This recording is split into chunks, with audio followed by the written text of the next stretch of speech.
Alright guys, so this is an overview of the Chapter 1 review. So we're just going to go through all the problems that I assigned to you guys yesterday. And what you can do as I'm doing this video is you can take your homework out and have your book ready so that you can make corrections where places where you made a mistake and fill in problems that you haven't necessarily finished yet. At the end of this, once you're finished, I am going to be collecting your work to make sure that you followed along with the video and also answered all the questions correctly, okay? So if all the questions are correct, you'll get full credit for this assignment, all right? So this is the Chapter 1 review from our Algebra II book, and we're going to go through all the problems that you were assigned, 1 through 31 odd, and then I believe I assigned 37, 39, 42, and 47. So those are the problems we'll be going over. We're going to go over them at a pretty quick pace, but we'll make sure we're thorough so that if you have questions about any of these problems, you can rewind the video and use it to study for the test that is going to be later on, okay? So these are the first problems asked us to name the property that is illustrated in each of these problems. I wrote them out on the paper. So we're working with properties such as commutative property, associative property, things like that. So this is all in the first couple sections of your textbook. But number 1, you see 3 plus 2, 6 minus 1, and then what happens here is 6 minus 1 plus 3 plus 2. You see one thing that you can notice from here is that these two grouping symbols flip. So when you see numbers and grouping symbols, remember that represents just one term. So if this problem was like 4 plus 3 equals 3 plus 4, the same property would apply. And that property is the commutative of addition. Because we're working with an addition situation and we're flipping the terms. So, commutative property of addition. That's what we got. Number 3, 2 over 7 times 3 over 3 equals 6 over 21. So, 3 over 3, it's the same thing as 1, right? 3 over 3, same thing as 1. So, if we're taking 2 over 7 and multiplying it by 1, remember, we multiply a given number by 1, we are representing its identity. It's just being represented, this fraction, as 6 over 21, but 2 over 7 and 6 over 21 are just the same thing. It's just 6 over 21 is unsimplified compared to 2 over 7. So, since 3 over 3 represents 1, this would be representative of the multiplicative inverse property. Multiplicative inverse property. Okay? So that is number 3. All right, number 5. If negative 3x is less than 15, then x is greater than negative 5. All right, so this is an inequality. So since it's an inequality, we're dealing with a property of inequality, okay? So what's happening here? In order to get negative 5, what do we have to do to this inequality here? We have to divide both sides by negative 3. And whenever we're working with multiplication or division, we know we're dealing with a multiplication property, okay? So it's the multiplication property of inequality. Multiplication of inequality. I'm just going to paraphrase to speed up things. But multiplication of inequality. So those 3, you're identifying the properties. There will be some of these problems like this on the test. If you have questions, feel free to send me an email or just rewind the video and take a look at what I said again, okay? So, number 7, real numbers under division. Right now, what we're looking for is we're trying to identify whether this set is closed under the given operation. So, what we're looking here, what it means when I say the real numbers under division is closed, is if I take a real number and divide it by a real number, I'm going to get a real number, okay? So that's what this is saying.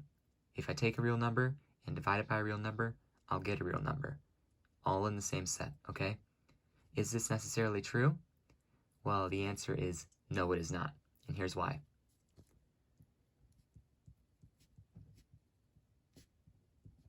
So if I take any real number, which 3 is a real number, and I divide it by 0, which is also a real number, that's undefined. We can't divide by 0.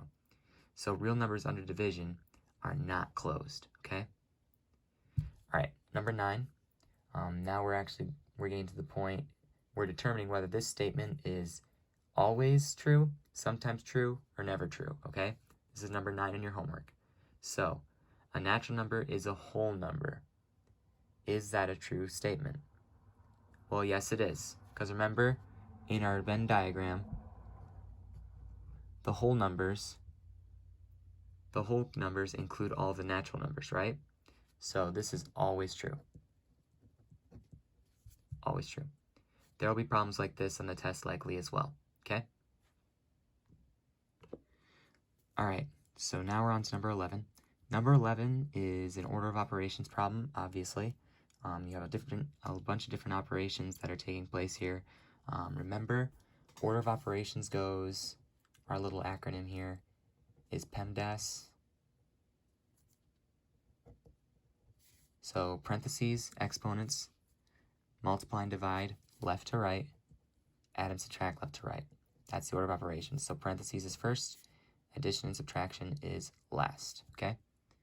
So we're going to start off with our parentheses. We have grouping symbols in this problem. The absolute value of negative 60 is our grouping symbol. So we are going to take the absolute value of 60, which is 60. Because negative 60 is 60 units from 0, and absolute value is always positive. All right, so we got rid of our grouping symbols, and this negative remains the same because remember, this is a positive 60 absolute value, all right? If we had a regular parentheses here, we would change this to a plus, but we have absolute value, so that's different, okay? So, next up, 5 squared, exponents, which is our next step. So, exponents 5 squared, that gives us 25. I'm going to rewrite the problem a little bit backwards here, but that's our next step. Exponents, multiply and divide, left to right. So, now we're multiplying and dividing. 12 divided by 2 gives me 6, right? 6 times 6 minus 60 plus 25. 6 times 6 is 36, minus 60 plus 25. And once you add and subtract left to right, you'll end up with an answer of 1. Okay? So remember that order of operations when you're answering all these problems, okay? And remember, absolute value, if you have an absolute value, this symbol will not change. If you have a regular grouping symbol, this symbol might change when you have a negative inside the grouping symbol, okay? All right.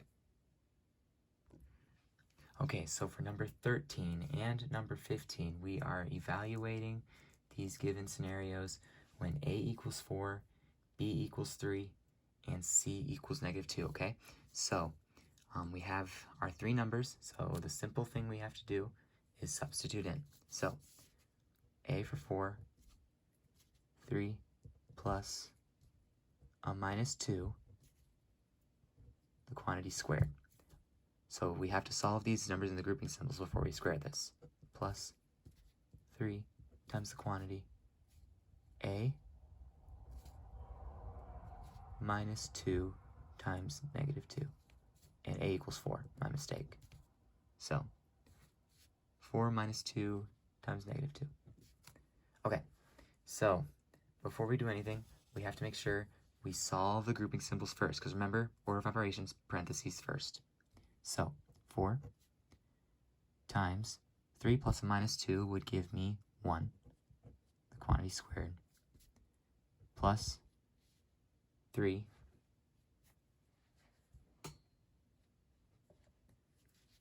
times 4 minus a minus 2, so we have to multiply this first within the parentheses, because that's what comes first. So negative 2 times negative 2 gives me a positive 4, so it's actually 4 plus 4 in the grouping symbols. So I'm going to continue on. Grouping symbols still first, 4, and I'm just going to, 1 squared is 1, so I'm just going to take care of that now. Plus 3 times 8. 4 plus 3 times 8 is 24. So our answer is 28, okay? All right, so problem number 15, we're doing the same thing, just with a little different setup, okay? We're substituting in A, B, and C for the given values. So A equals 4 minus a minus 2, the quantity squared, over B squared, so 3 squared, minus a minus 2, the quantity squared, okay? So, first off, we gotta deal with what's in the grouping symbols first, okay? So we're gonna deal with the top first. So, 4 minus a minus 2, minus minus is the same thing as plus 2. So, 4 plus 2, the quantity squared, over 3 squared minus the minus 2 squared. All right, so 4 plus 2 is 6. 6 squared, we know, is 36. Over 3 squared gives me 9. Minus minus 2 squared would give me a positive 4. And I squared the negative because the negative was also in the grouping symbol with the squared. So this negative still exists, okay? 9 minus 4 is 5. So the answer is 36 over 5. All right? So the reason why I didn't square this negative is because this negative is part of a grouping symbol with 4. But I squared this negative because this negative and the 2 was the only term that was squared, okay? So if you have numbers and grouping symbols, you have to combine those terms first before you square them, all right? All right, 17 was pretty straightforward. We're just identifying the degree and classification of each polynomial. All right, so in this binomial, remember, when we're looking for degree, we're looking for the term. So how many terms do we have? We have 3 in this. They're separated by plus and minus symbols. So we have 3 terms. All right, so for the degree, we're looking for the highest sum of exponents, okay? The highest sum of exponents. And for the variables, not for the constants, the numbers, but the variables. So the degree is sum of variable exponents, okay? Sum of variable exponents. So all these terms have a sum of variable exponents of 2. So degree is 2. And what kind of polynomial is this? Well, there's 3 terms.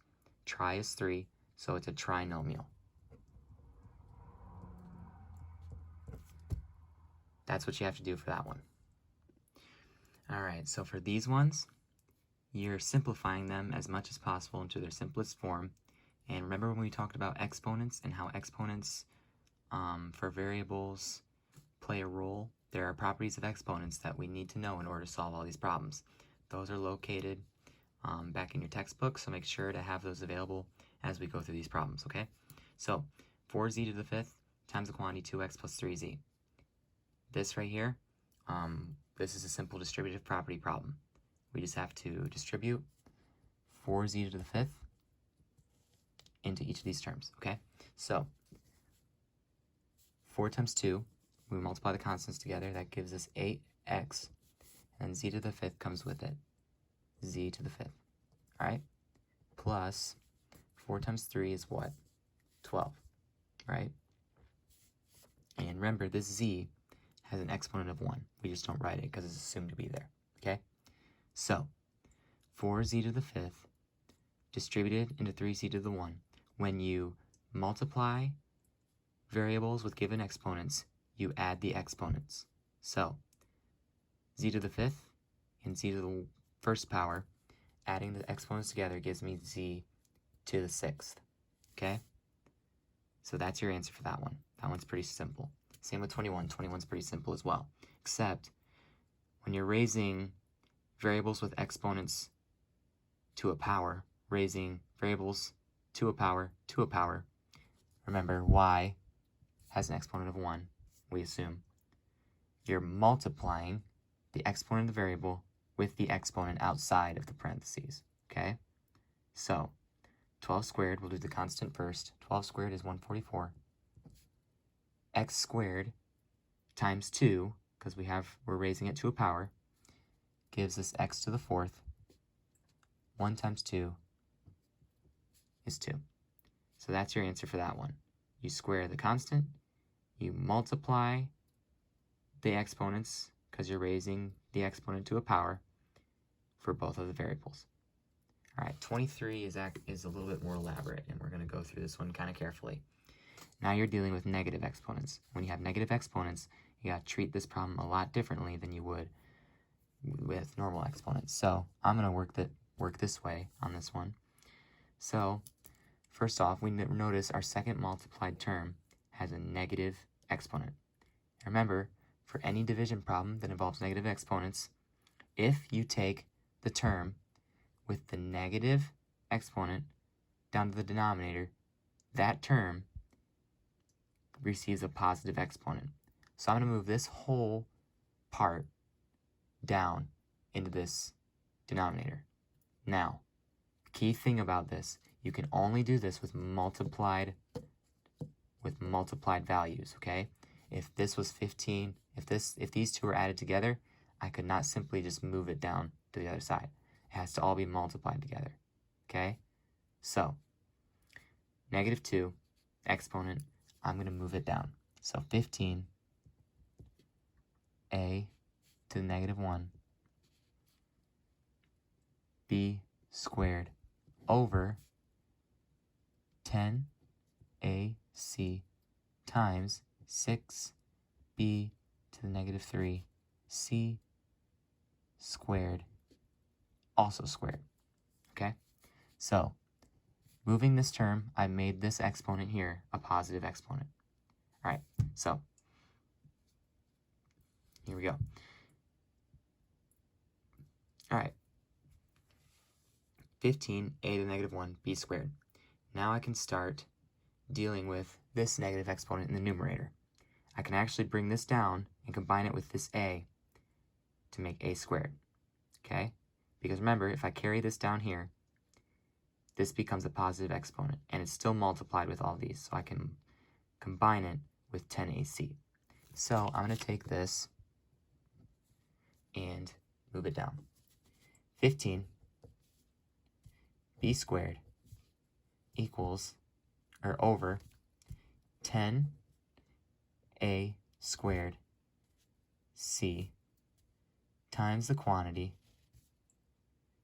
And now that I'm here, I'm going to actually square this too, because I'm raising all of this to a power, okay?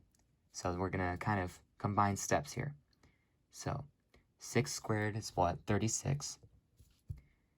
b to the -3 times 2.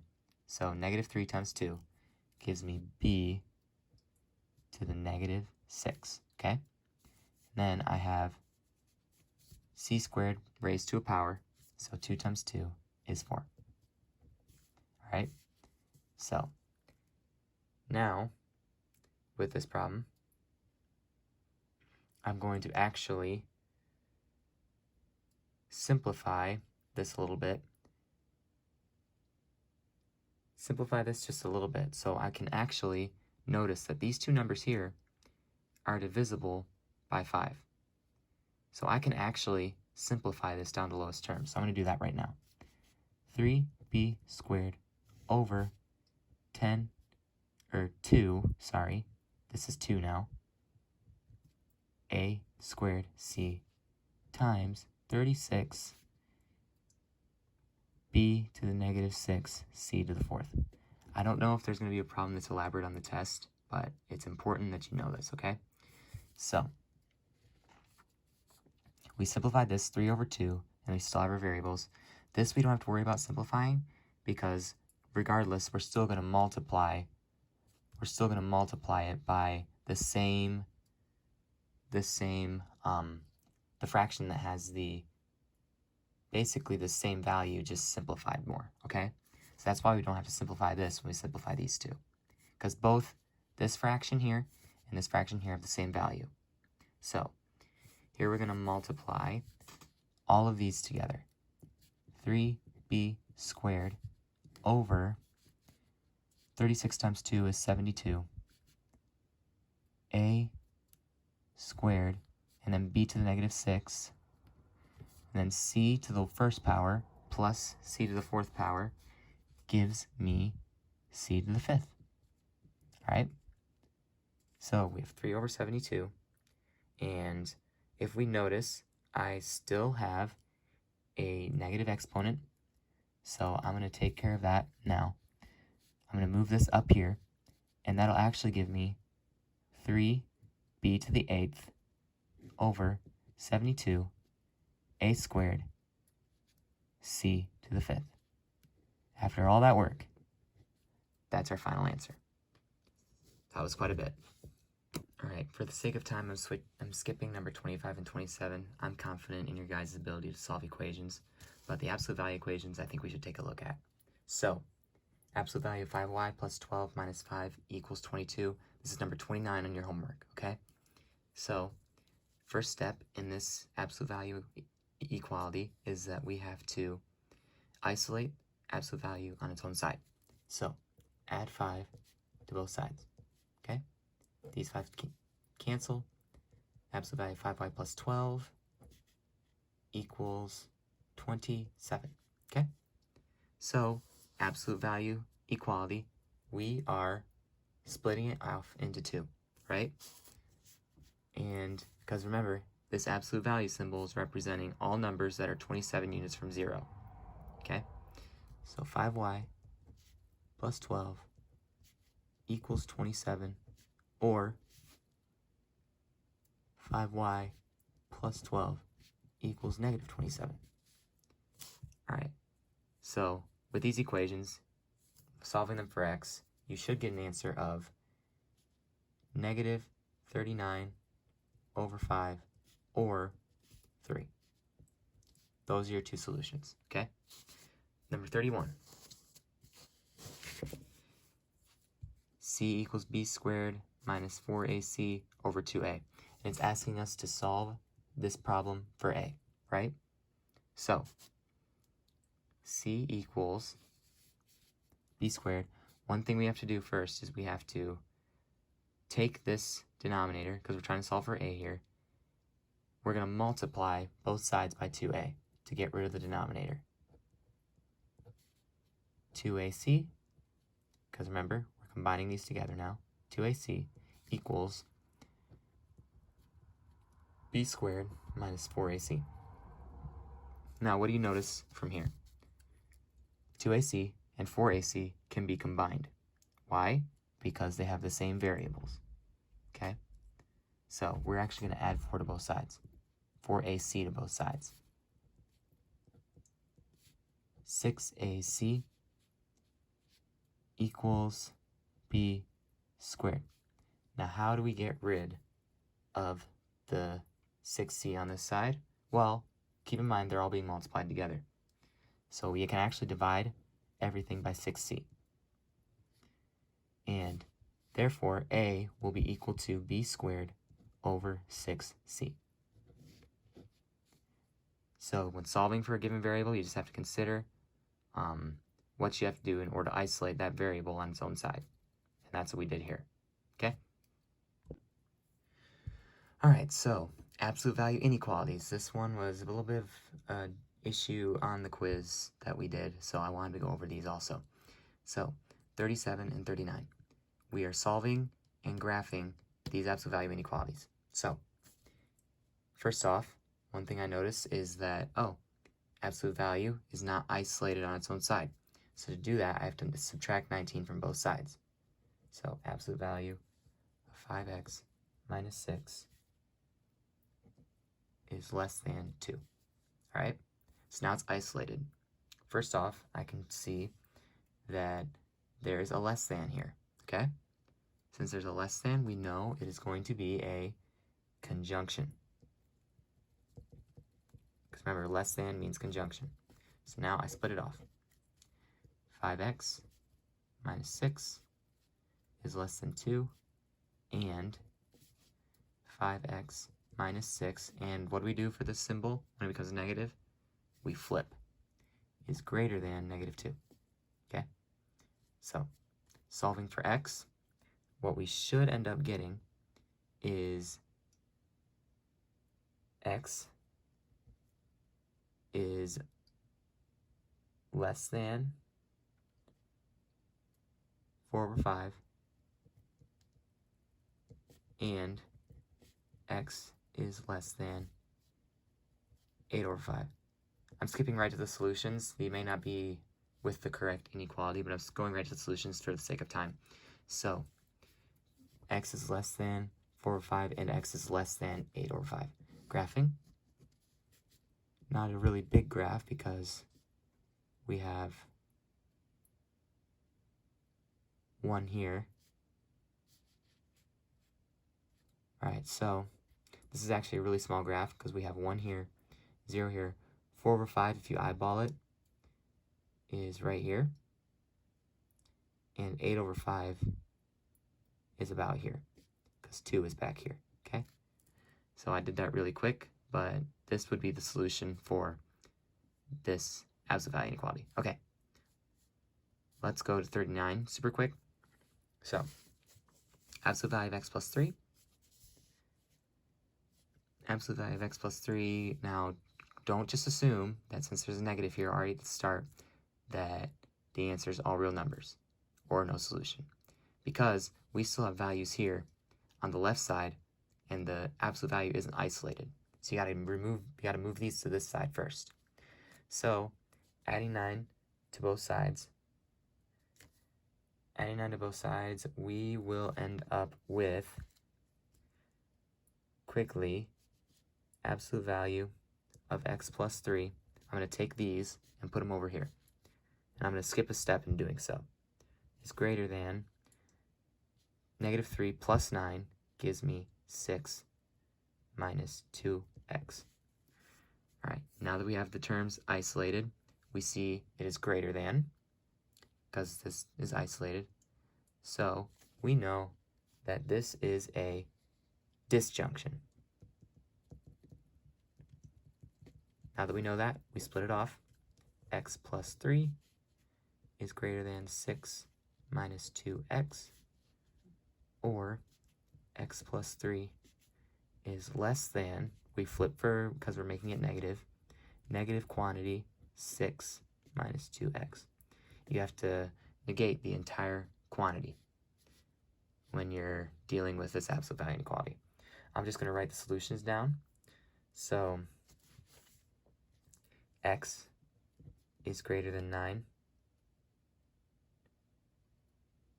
and x is greater than 1.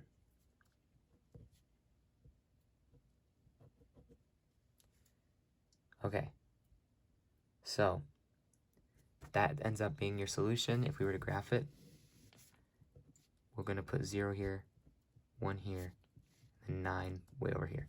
So, closed circle, both values are going to the right. And remember, for a disjunction, it's all the values, including the ones that are common. So all the values include anything higher than 1. So the actual solution for 39 is x is greater than 1, because anything greater than 9 is also included in x is greater than 1. Okay, last thing. We're not going to go through number 43, because 43 is a lot more straightforward than number 42. So remember, in order to create an absolute value inequality from this number line, what we need is we need to first identify the midpoint, and then we need to find the distance between an endpoint and whatever midpoint we have. So, because remember, the format for our absolute value inequality is absolute value of x minus midpoint equals distance. So, midpoint. The midpoint for this given absolute value inequality is actually -1. Midpoint's -1. So we can put that into our absolute value inequality. And since it's a negative negative, we're going to get a positive. So absolute value of x plus 1 equals. All right, so now that we know our midpoint, we can find our distance. So I'm going to take my endpoint here and subtract the midpoint from it. The midpoint's -1, 4 minus a -1, because this is our midpoint, gives me a distance of 5. Okay? Hold it. I can't have an equal sign for an inequality. But I notice that all of these numbers, including the ones that are common, which there are none common, but all these numbers are a solution to the given inequality. So I can tell that it's a disjunction. And a disjunction has a greater than symbol to it. And since both these circles are open circles, we know that it's not equal to. So that is my absolute value inequality. All right, I know I went through all of these super fast, so feel free to rewind the video to try and make sense of what I've put on here. And if you have any questions over the weekend before you take this test, don't hesitate to go ahead and email me, and I will try to get a response to you as soon as I possibly can, okay? This test is pretty important, so make sure you do well on it, all right? All right, good luck.